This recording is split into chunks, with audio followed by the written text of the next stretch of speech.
Y seguimos en el contexto de Ipsos recogiendo impresiones, pareceres de tantos facultativos alrededor del mundo que han llegado hasta Santiago de Chile justamente para poder conversar sobre una pandemia que es mundial y que es la obesidad y cuáles son hoy los tratamientos disponibles para poder hacer frente a ella. Y quiero presentar a mi siguiente invitado, él es el doctor Josep Vidal, es jefe del Departamento de Endocrinología y Nutrición en el Hospital Clínico de Barcelona. Gracias por esta conversación. Gracias a vosotros. ¿Cuál es la aproximación desde la endocrinología hacia justamente los distintos tratamientos para la obesidad? Desde la endocrinología yo creo que lo que hacemos es recoger, acoger a la persona que vive con obesidad, evaluar todo aquello que acontece, cuáles son sus circunstancias, qué le llevó allí, qué enfermedades tiene y a partir de ahí podemos plantearle las distintas opciones de tratamiento que hay, sea meramente estilo de vida, sea fármacos, sea cirugía, sean procedimientos endoscópicos, plantear con el paciente cuál es lo que mejor sería para él y a partir de ahí seguir el camino. Uno asocia la endocrinología muchas veces con las hormonas, con la tiroide. ¿Hay una vinculación entre la obesidad y las hormonas? Sí la hay, aunque es distinta a lo que usted planteó ahora mismo del tiroides, ¿no? El tiroides normalmente es o hay poca o hay mucha, Claro, ¿no? todos la culpan de todo, además, la pobre tiroides. Entonces, por ejemplo, para la suprarrenal, falta cortisol, sobra cortisol, la diabetes tipo 1, sobra insulina, falta insulina. Aquí el tejido adiposo, que es lo que está en exceso, produce hormonas, estas hormonas provocan problemas, pero no podemos decir que la obesidad sea por la falta, por lo menos lo que sabemos hoy, que sea por la falta de una hormona o por el exceso de una hormona específica como por otras enfermedades. Es decir, el mensaje es sí participan, pero no hay una dirección única de una hormona, una enfermedad. Ahora, hablabas de que una persona que vive con obesidad se encuentra y se atiende con el endocrino y el endocrino ve el abanico de posibilidades que ha dispuesto la ciencia para poder tratar la obesidad y planteabas si es la laparoscopía o una cirugía bariátrica o las drogas y los medicamentos que hoy están disponibles o estilo de vida. Y aquí va mi punto, ¿es posible no prescribir estilo de vida pese a los medicamentos? O sea, si me hago una cirugía bariátrica y no impacto en mi estilo de vida, ¿cuáles son las posibilidades de éxito? Si es que utilizo las drogas o, bueno, en Chile les llamamos los fármacos y no aplico un cambio en el estilo de vida, ¿cuál es la posibilidad de éxito? El estilo de vida siempre tiene que estar y el estilo de vida incluye pues tanto la parte nutricional como la parte de actividad física, como estar atento a las circunstancias, digamos, psicológicas que puedan estar, que puedan facilitar el cambio de conducta en esa persona. Sabemos hoy día que con eso habitualmente no basta y que cuando la gente solo hace eso pierde poco peso. ¿Qué hacen los fármacos? Ayudar a que la persona pueda adherirse mejor a esos cambios en el estilo de vida. Pero entonces, evidentemente, si hablamos de un patrón de dieta saludable, cuanto más saludable sea la dieta de esa persona en el contexto del uso de fármacos, mejor será su ganancia en salud, porque al final lo que buscamos es ganancia en salud. Es decir, hay que combinar tanto en el contexto de la cirugía como de la endoscopia, como de los fármacos, los cambios en el estilo de vida pero eso no hay que confundir con el hecho de que solo si la gente fuera capaz, porque la gente sencillamente no es capaz de hacer los cambios en este estilo de vida sin la ayuda de esas otras herramientas. Ahora hay una discusión bien instalada, incluso en este congreso, si es que la cirugía bariátrica va a ser reemplazada por otros tratamientos o inyectables, orales. Estoy hablando de la semaglutida, conocido como Wegovy, o el Ozempic, que nació para tratar la diabetes y que tiene este impacto también en la pérdida del apetito. ¿Son excluyentes? ¿Son tratamientos distintos o es un tratamiento distinto para cada persona? El tratamiento puede ser distinto para cada persona, pero el primer mensaje es no confundamos al enemigo. El enemigo de la cirugía no son los fármacos y el enemigo de los fármacos no son la cirugía. El enemigo es la obesidad. Entonces, son distintas opciones, cada una con sus ventajas y sus inconvenientes. La cirugía evidentemente es más agresiva, pero se hace una vez y sirve para siempre. Los fármacos es una opción aparentemente más fácil, menos agresiva, pero hay que seguirlos tomando crónicamente, tienen un coste y ese coste hay que sostenerlo a lo largo del tiempo y por tanto hay pacientes que pueden estar tentados o pueden tener que, porque no puedan financiárselo, abandonar el fármaco. Y si uno abandona el fármaco, el peso va a recuperarse. Es decir, hoy día la cirugía, de las personas que calificarían para cirugía, prácticamente solo un 1% de esas personas están teniendo la intervención quirúrgica.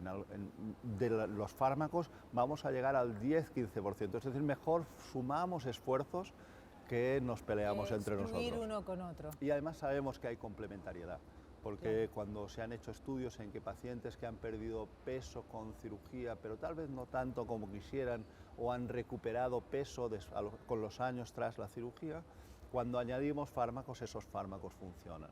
O podemos utilizar los fármacos antes de la cirugía para alguien que tendría mucho riesgo para esa cirugía, ponerle con un peso menor que le lleve a tener menos riesgo de cara a la cirugía. Es decir, que estamos aquí para cooperar.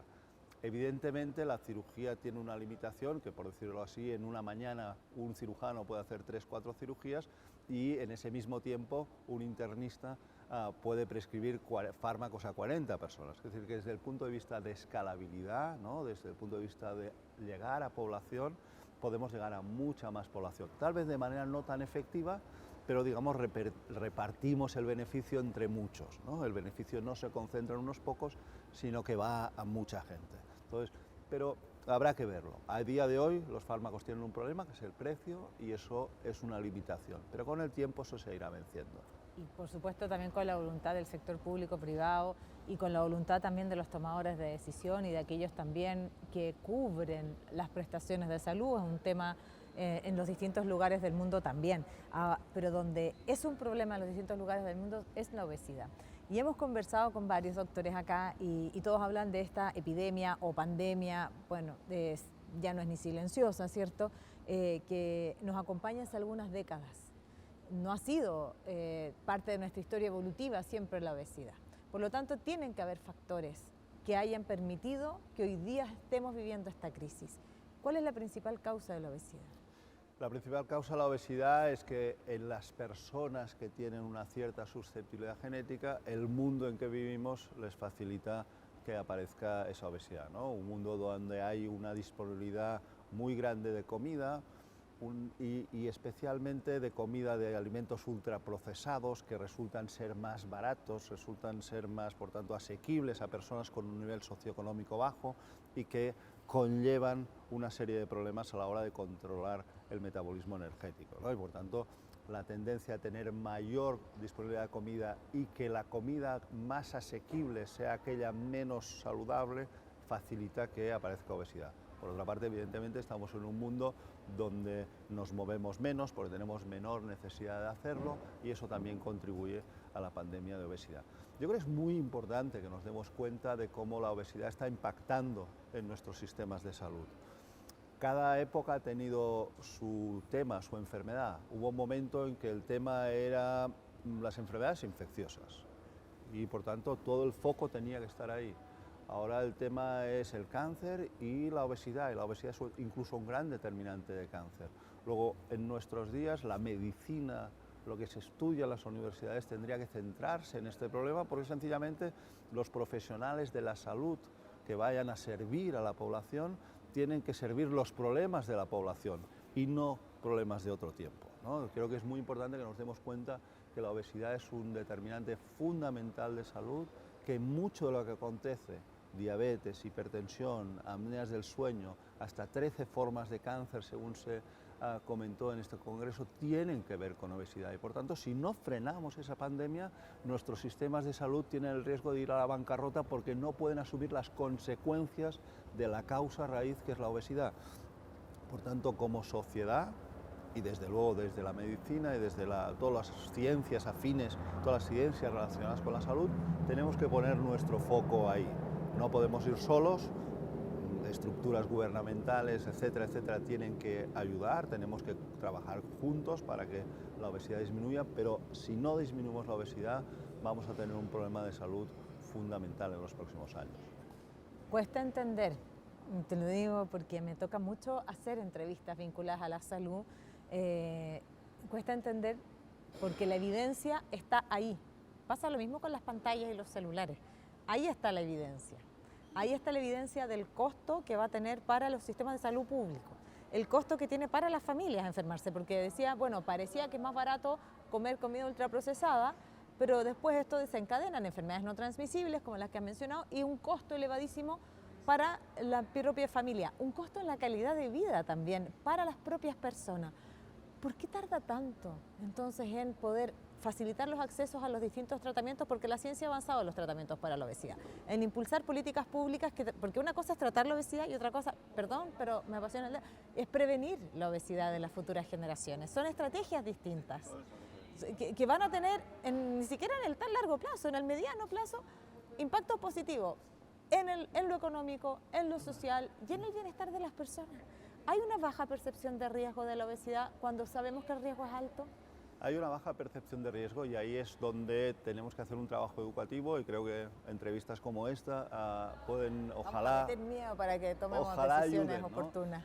Es decir, la gente tiene que entender, es decir, culturalmente, ¿no? En épocas de escasez, el tener algo que ofrecer era algo positivo, ¿no? Y por tanto, la celebración siempre relacionada con la gran comida. El premio para los niños. Todo eso es algo que tiene que ir cambiando. Los cambios culturales no se producen de un día para otro, pero creo que tenemos que trabajar en eso porque es verdad. Hay una parte muy importante que es la prevención y esa hay que hacerla y esa se hace a base de fomentar hábitos mejores en la población y hay otra parte que es el tratamiento para aquellos que desgraciadamente ya llegaron a la situación y ahí también tendremos que entender que en algún momento habrá que hacer algo. Cuando hubo, digamos, el problema con los fármacos para el virus de la hepatitis C, que se vendían a un precio astronómico, hubo una presión y una negociación tremenda de los gobiernos porque los pacientes mismos y la sociedad reclamaba que esos precios se redujeran porque permitían curar la enfermedad. Luego, en este caso, yo creo que también debemos hacer presión para que los precios bajen y sean asequibles a la gente que los necesita. Y quiero hablar del humano porque tú tratas pacientes todos los días y finalmente siempre nos preocupamos de ver datos, números, listas, como decimos en Chile, listas de espera. Cuando decimos lista de espera y decimos personas en lista de espera, nos cambia la percepción, porque cuando hay una persona, hay una familia, hay un ecosistema que se ve impactado. Y por eso es que quiero ir a ese punto que tiene que ver con lo humano, tiene que ver con qué mirada tenemos nosotros de la obesidad. No es lo mismo cuando tratamos a una persona obesa a cuando decimos que una persona tiene obesidad, cuando asumimos que es una enfermedad. Nadie elige enfermarse, nadie elige por su cuenta enfermarse, pero todavía pareciera que tenemos esta mirada de, porque come mucho y se mueve poco. ¿Cómo tenemos que ayudar a este mensaje para también ser empáticas y empáticos con una realidad que nos toca a todos? Sí, desde luego, el problema de la estigmatización de las personas con obesidad es un problema muy importante que afecta a todos los niveles de la sociedad, desde los tomadores de decisiones, a los profesionales, incluso al entorno de las personas que viven con obesidad. Yo creo que esa parte educativa vuelve a ser una parte fundamental, ¿no? Que la gente entienda que no tiene obesidad, la gente no elige enfermar, ¿no? Y por tanto tampoco elige tener obesidad y por tanto la idea no es retarle, sino intentar entenderle, ¿no? Intentar qué pasó, qué te llevó aquí y a partir de ahí intentarle ayudar.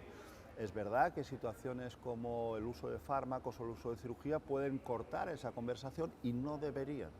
Las causas raíz, digamos, las circunstancias que acompañan el hecho de que esa persona ganara peso en un principio deben de ser consideradas. Antes me preguntaba usted por los cambios en el estilo de vida, cuán importantes son como factor de éxito para esos tratamientos más efectivos y yo creo que otro factor fundamental es entender qué pasó ahí, qué en ese entorno facilitó, porque si no es fácil de entender que si alguien tiene un bajo poder socioeconómico, se hace una cirugía que es muy buena, pero sigue comiendo ultraprocesados, a la larga va a persistir y esa persona va a reganar peso, con lo cual se la va a estigmatizar doblemente. Primero porque lo tuvo y luego porque fracasó a pesar de la oportunidad que se le ofreció. Lo que creo es muy importante, primero, ser compasivos, por decirlo de alguna manera, empáticos, ¿no?, con las personas que viven con obesidad y entender que, igual que a mí no me culpabilizan por tener miopía, a él no le vamos a culpabilizar por tener su obesidad. Y segundo, integrar todo lo que escondía la estigmatización en el tratamiento para positivizarlo y ayudarle a que eso sea más exitoso. Y esta conversación que también sirva al menos para plantear esa inquietud. Muchísimas Ojalá. gracias, ha sido un gusto conversar contigo. Muchas gracias a ti, gracias por la conversación. Y nosotros nos vamos a encontrar en una próxima conversación que estamos recogiendo a propósito de tantos líderes mundiales reunidos en Chile, preocupados de esta gran epidemia que es la obesidad, las distintas formas de tratarlo, pero también las distintas maneras que tenemos de aproximarnos a ella. Ya nos encontramos.